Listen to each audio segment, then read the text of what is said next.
My name is Hazel Holloway. I'm 32, and I come from a family that values legacy over loyalty. We grew up in a sprawling colonial estate in Fairfield County, the kind of place where every window is spotless and every secret is buried under a designer rug. My sister Iris was the golden child, radiant, obedient, always saying the right things in the right dress. I, on the other hand, was the glitch in my mother's perfectly coded life plan. I traded cotillions for code, heels for hoodies, and I never quite learned how to smile on command. For years, I thought keeping my distance was enough to keep me safe. But then the wedding invitation came, and with it, the one name I never expected to see under groom. And that's when I knew they hadn't just replaced me, they'd erased me. The email arrived at 3:07 a.m. No subject line. Just a calendar notification glowing in the dark like an eye watching me sleep. I tapped it. Event: Holloway, Cross Wedding. Location: Ridgefield Estate. Date: September 14th. I blinked. My pulse stuttered. Groom: Ethan Cross. Bride: Iris Holloway. My sister. My ex. 4 years of my life folded into a footnote. And now they wanted me in the front row? I scanned the details again, half hoping I'd misread something. I hadn't. There was a guest code, a seating assignment. My name was spelled right. Hazel Holloway, immediate family, reserved. My lungs tightened.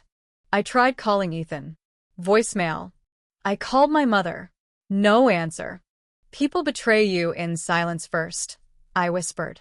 Then they send you an invitation. I dressed like I was going to war. Hoodie. No makeup.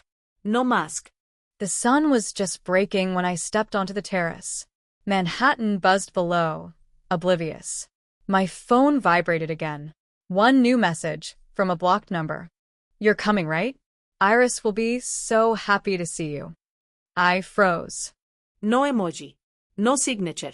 Just those 10 words. That was the worst part. How calm they sounded. I didn't reply. Instead, I turned off the phone, packed a small bag, and called a car to Grand Central. The Metro-North train rattled through Westchester County like it didn't care what it was carrying.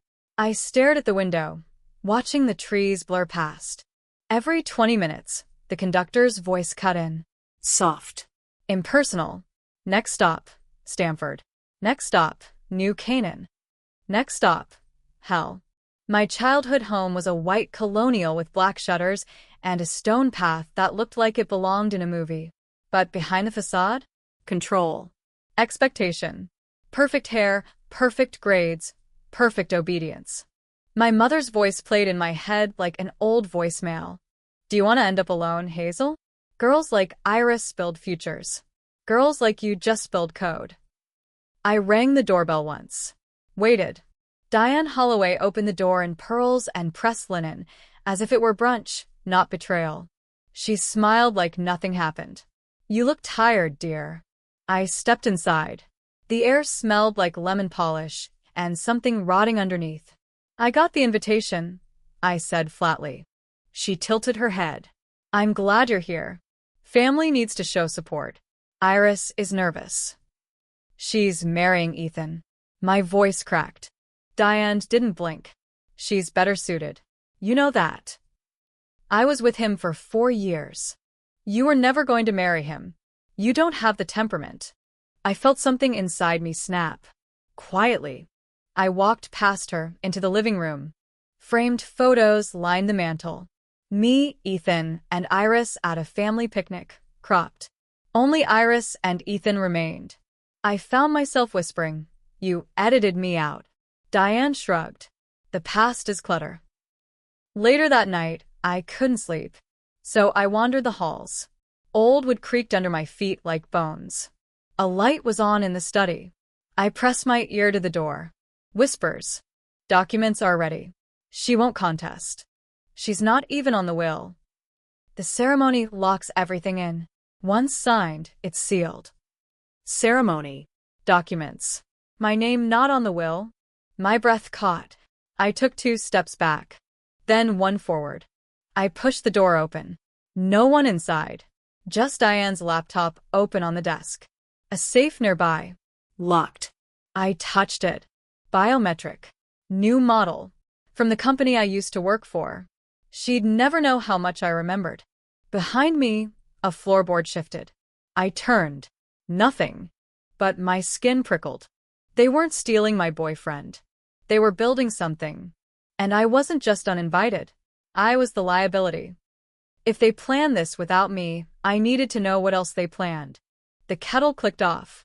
I hadn't meant to boil water. My hand was just moving. Steam rose. I stared through it like fog on glass. Outside, the trees swayed like something watching from the dark. Inside my head, static. Until one word cut through. Documents. I hadn't misheard. Diane's voice was sharp when she whispered. Precise. Like a scalpel. I'd heard that tone before. Back when she told me I wasn't wife material. I opened my laptop. Logged into Ethan's old shared folder. He never removed my access. Old projects. Receipts. Tax documents. 3 months ago, he stopped paying rent. But the lease continued. Someone had picked up the payment trail. Quietly. Anonymously. The bank code matched a secondary Holloway trust, one I'd never been listed under. People don't fall out of love, I murmured. They get priced out. I called his old colleague from Cypher Spring. Nolan. Ex-DevOps. Paranoid by default. Trustworthy because of it. Hazel. He sounded surprised. Didn't think I'd hear from you. I need to know if Ethan's in trouble. Silence. Then a shift in tone. He's not the guy you remember. He was never the guy I remembered, I said. But I need more. Nolan hesitated. He said he had one last job. Something off record. Said your mom promised to clean up everything if you went through with it. I blinked. Clean up what? Didn't say. But he looked scared. I packed the laptop. Grabbed the drive. Pulled on a jacket and stepped into the cold. Fairfield County at night was all teeth behind white fences.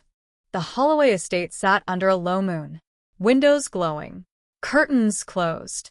I slipped through the side gate. The light in Diane's study was off now, but the smell of lemon oil still lingered in the air.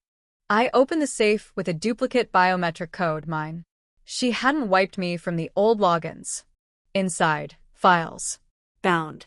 Legal seal still pressed. My name in bold on a dozen pages. Power of attorney. Corporate transition forms. Shareholder resignation, signed. Forged. My breath caught. My mouth went dry. In one swift ceremony, they could rewrite everything. Control my shares.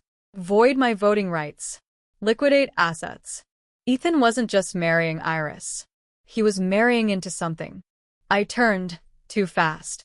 The edge of the desk caught my hip. Papers scattered. Footsteps creaked outside. I killed the light. Waited. No knock. Just a pause. Then. Silence. The next morning, Diane served breakfast like nothing had happened. Fresh eggs. Toast. Black coffee with almond milk. How I liked it. Iris is doing a trial for her veil today, she said. I didn't respond. She wants you there. I looked up. Did you think I wouldn't find the forms? Her knife paused mid-slice on the grapefruit. I think you should consider what stability looks like. You're framing me. No, she said calmly. I'm protecting the family. That afternoon, I followed the caterer's van. Not for food. For access. They entered the venue. Ridgefield Estate. Private grounds. Staff-only entrance in the back. I åkt like I belonged. Clipboard. Blazer. Earpiece. Fake. Security let me pass. No one questioned me. That's the thing about confidence. It's louder than credentials. Inside the groom's suite, it smelled like cologne and fear. A biometric safe was being rolled in. Same model. New serial. I took a picture. Sent it to Nolan. Message reply. That's encrypted hardware. You don't store wine in that thing. What the hell were they locking away at a wedding? I slipped into the coat room. 5 minutes. No cameras. Quiet. Behind a set of jackets, I found a locked briefcase. Legal seal. Not Ethan's initials. Mine. I was about to pry it when a voice stopped me cold. You don't belong here. Ethan. He looked exhausted. Unshaven. Hollow-eyed. You're making a mistake, he said. So are you. I didn't have a choice, Hazel. There's always a choice. They said I could clear the debt. Start clean. You don't know what your mom. I know exactly what she's capable of. He hesitated. Then you should leave. I stepped closer. Tell me what's in the vault. He didn't answer. I grabbed his wrist. What are you protecting? His eyes dropped. Not you. He turned. Left me in the coat room, heart pounding. Later that night, I was back at the estate. Outside. Watching. My phone vibrated. No caller ID. Text. If you walk into the wedding, everything locks. If you don't, everything burns. They weren't stealing my boyfriend. They were using him and framing me. I didn't sleep. I sat upright in the guest bed of my childhood room, staring at the door. It was closed. But I didn't trust closed doors in this house. Closed meant plotted. Sealed. Controlled. The wallpaper hadn't changed. Blue roses. The same pattern from when I was 11 and begged for red. Diane said red was too aggressive. She preferred lies that looked like flowers. I booted up my laptop. The documents I photographed at the estate, still clear. But they weren't enough. Not without metadata. Signatures could be dismissed. Timestamps couldn't. I opened Ethan's cloud again. His most recent uploads? Blank. Empty folders. Created and deleted within minutes. They were scrubbing everything. I moved fast. I started tracing through back-end logins, looking for shadow accounts tied to the Holloway Trust. I was halfway in when a name flagged, Crosstech Inc. Registered 1 month ago. CEO, Ethan Cross. CFO, Diane Holloway. I heard a knock. 3 soft raps. I didn't move. My phone buzzed on the desk. Unknown number. No caller ID. Message. If you don't attend the wedding, everything becomes official. I stared at the screen. My hands trembled. Not from fear. From fury. They were locking me out of my own life. At 4:12 a.m., I packed the USB. A burner phone. Flash drive backups. I left the Holloway house without saying goodbye. Drove west. Back roads. No lights. Stopped at a 24-hour diner near I-84. Ordered black coffee and toast. Didn't touch either. The waitress slid me a receipt. There was handwriting on the back. They're watching the exits. I looked up. She was already gone. I drove straight to Nolan's office. He worked out of a co-working space in Stamford. Always late hours. Always paranoid. Jesus, Hazel, he said when he saw me. You look like hell. Good. I want them to see it coming. I slid the USB across the table. I need you to decrypt whatever's on here. No cloth. No remote access. Air-gapped only. He nodded. What am I looking for? Insurance, I said. The kind that kills careers. He worked silently. Then stopped. You need to see this. The screen displayed an internal file directory. Nested folders. One name repeated. Hazel Holloway Holdings. But the files weren't mine. Invoices. Transfer records. Shell companies opened under my SSN. My digital signature. Total laundered. $2.3 million. I didn't do any of this, I whispered. Nolan didn't look at me. They're not just cutting you out. They're framing you. I stood outside the building, hands buried in my coat. Wind biting. My breath came in shallow bursts. Everything Diane did was methodical. Legal precision. Tactical manipulation. You don't ruin someone in one move, I muttered. You bleed them with paper. A dark SUV slowed near the curb. Windows tinted. License plate out of state. I stepped back. It didn't stop. Just coasted. Watching. Then vanished around the corner. Back at the car, I found a yellow envelope on my windshield. Tucked under the wiper. No return address. Inside, a single photograph. Me. With Ethan. From 2 years ago. My hand on his chest. his eyes on me. Someone had drawn a red X over my face. Below it, scribbled in thick ink. She wins, or you disappear. I drove in silence. No radio. No calls.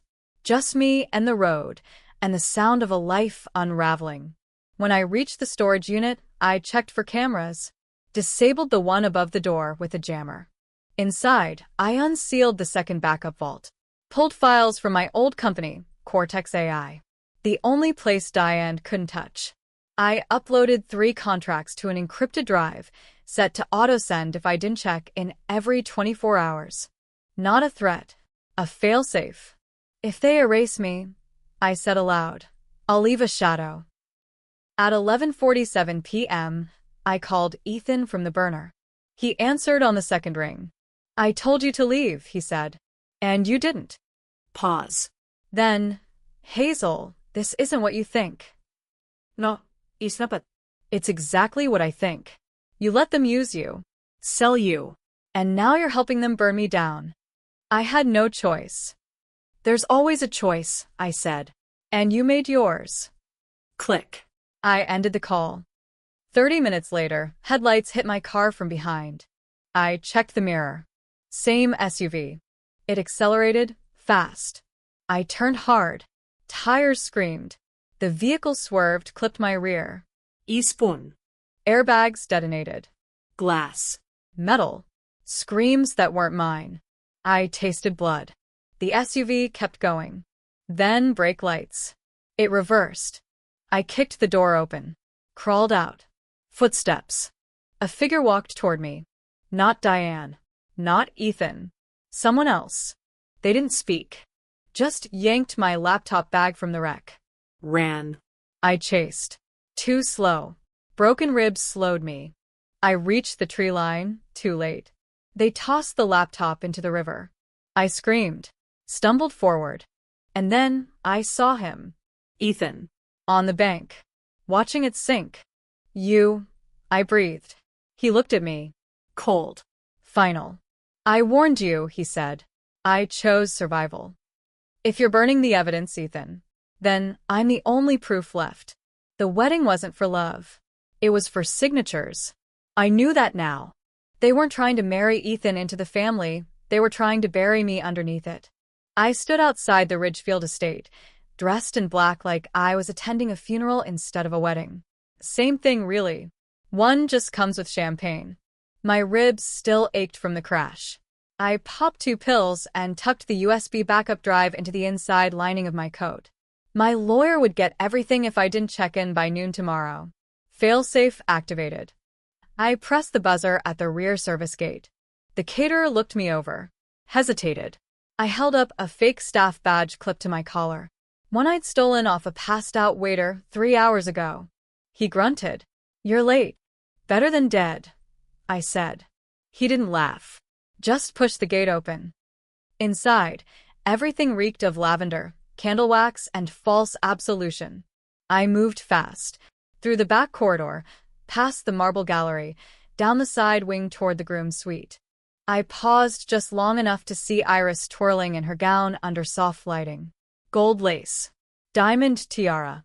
Her smile was camera-ready. Her conscience? Probably not.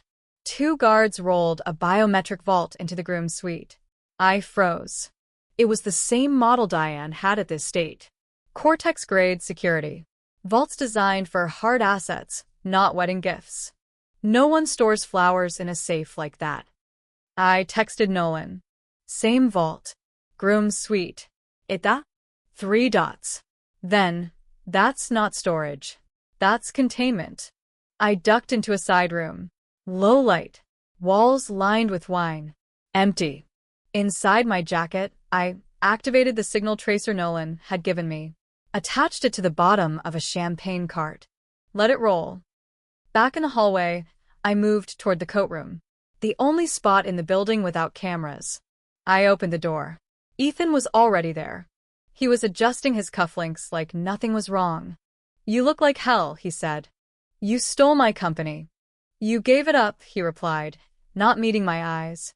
You just didn't read the paperwork. They forged my name. He shrugged. Intent doesn't matter when the ink is dry. I stepped closer. What's in the vault? His jaw twitched. You don't want to know. I already know. I just want to hear you say it. He looked at me then. Real look. Haunted.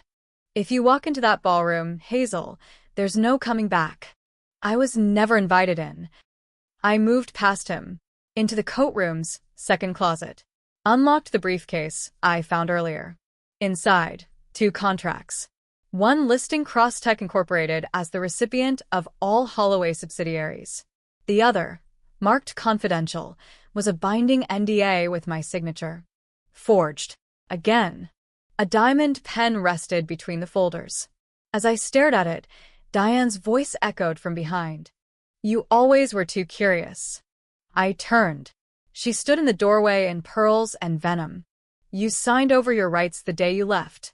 All we're doing is cleaning up your mess. I held up the contract. This is fraud. She tilted her head. Prove it. Already did. I slipped the USB into my pocket. Smile pretty, Diane. By tonight, your world goes public. You think the truth matters, she said. It's just data until someone believes it. Footsteps thundered down the hall. Security.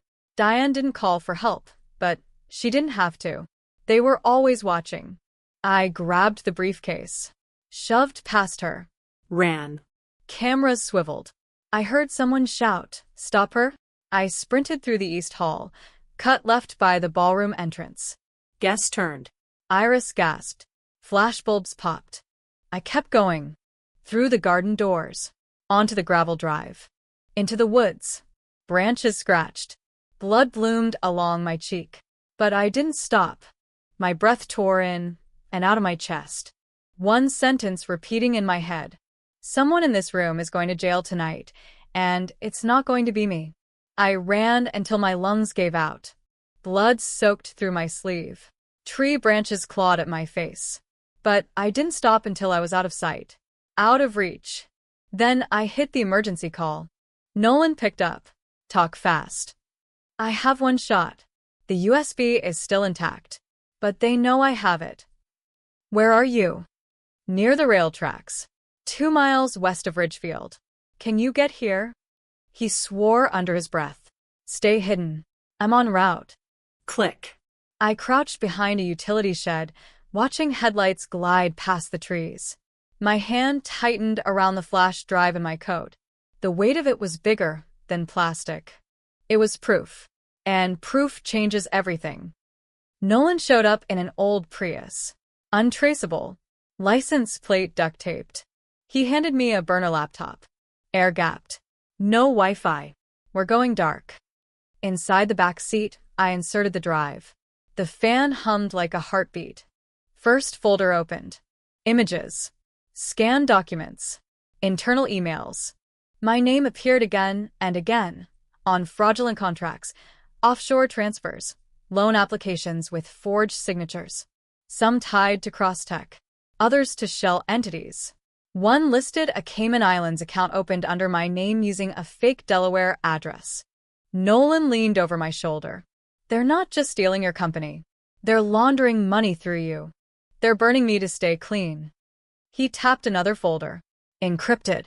I keyed in a sequence. One I used back in Cortex. The screen blinked. A video popped up. Diane in her office, speaking to someone off camera.